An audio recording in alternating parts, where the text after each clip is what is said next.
Okey, Assalamualaikum warahmatullahi wabarakatuh. Okey, kita sambung topik 10. Okey, topik 10, correlation and regression. So, untuk topik 10 ni kita cuma ada dua subtopik. Yang pertama 10.1, linear correlation, dan yang kedua 10.2, simple linear regression. Okey, so di akhir pembelajaran kita sepatutnya pelajar A. Solve and interpret the coefficient of correlation. Yang kedua, solve and interpret the coefficient of determination. Okey, so yang pertama tu coefficient of correlation. Selepas ni madam akan gunakan perkataan COC, coefficient of correlation, is a measure of the strength of a linear relationship between the two variables. Kita nak tahu perhubungan dia, sama ada perhubungan dia secara positif, sama ada lemah, sederhana ataupun kuat.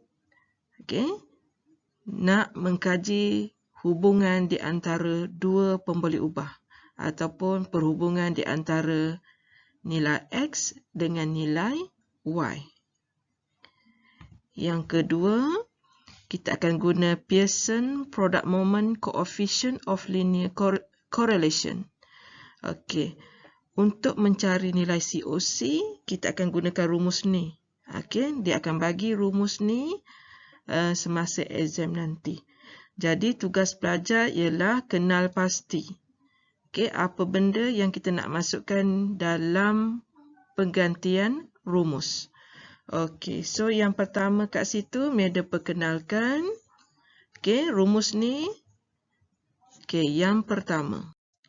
Okey, so yang pertama madam tunjuk macam mana kita nak mencari jumlah. Okey, jumlah X. Iaitu katakan madam ada tiga maklumat. So, madam akan tambah X1 tambah X2 tambah dengan X3. Jadi, kita akan dapat jumlah X. Okey, so ada berita baik untuk pelajar. Nilai-nilai ini semua kita boleh cari dengan menggunakan kalkulator. Okey, yang kedua kita nak cari jumlah Y, iaitu nilai Y yang pertama tambah dengan Y yang kedua tambah Y yang ketiga. Dan akhirnya kita akan dapat perjumlahan untuk Y.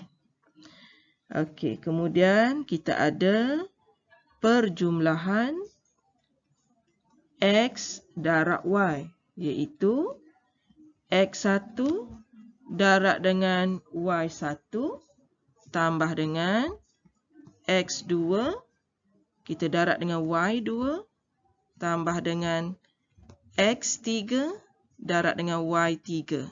So, bila kita tambah, kita akan dapat jumlah XY. Okey, next kita pergi kepada jumlah X kuasa 2. Sama dengan nilai X1 kita kuasa 2 tambah dengan nilai X2 kita kuasa 2 tambah dengan nilai X3 kita kuasa 2. So, hasilnya kita akan dapat jumlah X kuasa 2. Okey, yang last sekali kita nak kira nilai jumlah Y kuasa 2 bersamaan dengan Y1 kuasa 2 tambah dengan Y yang kedua kita kuasa 2. Kemudian Y yang ketiga kita kuasa 2. So, hasil tambah ini merupakan jumlah Y kuasa 2. So, sekarang ni nota yang ketiga. Nilai-nilai R yang bakal awak dapat nanti akan berada di antara nilai negatif 1 sehingga 1. Kalau awak dapat jawapannya 3, salah lah. dia mesti berada di antara sini saja. Dan kita tengok nilai-nilai ini. Okay, Madam buat dalam bentuk skala, macam skala pH untuk alkali dengan base tu kan. Okay. So, kalau pelajar dapat nilai tu kosong. Okay, dia dapat kosong. Okay, apakah kesimpulannya? Okay, kesimpulannya ialah no correlation. Okay, kalau pelajar dapat di antara 0.5 sehingga satu nilai tertentu nanti dia akan ada jadual, Madam akan bagi jadual. Okey, kalau berada di situ maksudnya moderate positive correlation. Okey, kalau dapat exactly 1 maksudnya perfect positive correlation. Okey, sama juga kalau di bahagian negatif, cuma awak tukar jawapan positif tu kepada negatif. Moderate negative correlation. Kalau negatif 1, perfect negative correlation. Okay.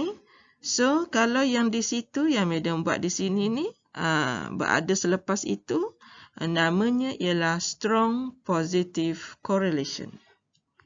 Kalau berada sebelum, dekat sini, di antara 0 hingga yang kita buat tadi tu, namanya weak positive correlation. Okay, yang ini weak negative correlation.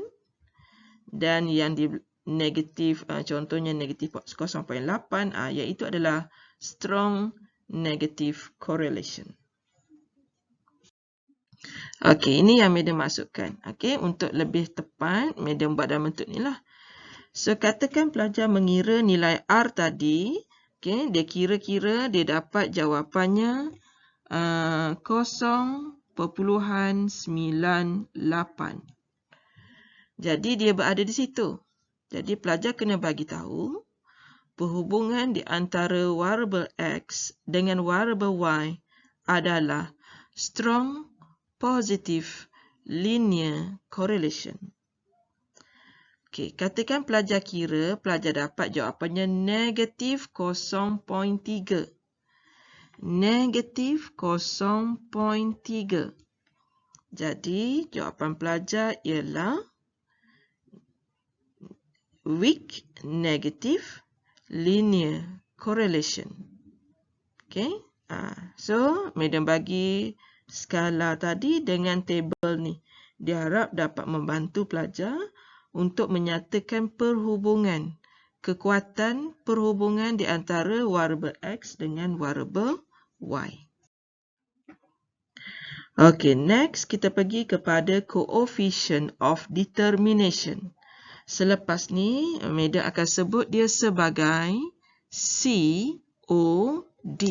Yang tadi COC. So, COC simbolnya ialah huruf R.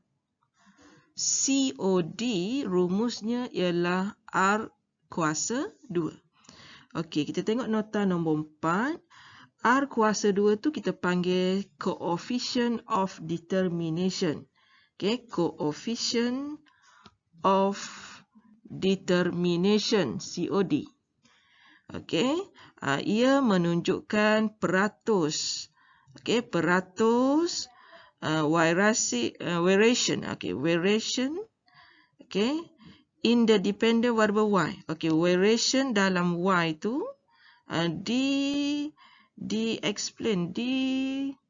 diterjemahkan oleh variation dalam variable X.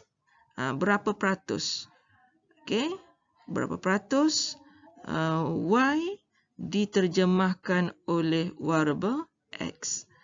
Dan nilai R kuasa 2 juga berada di antara 0 dengan 1.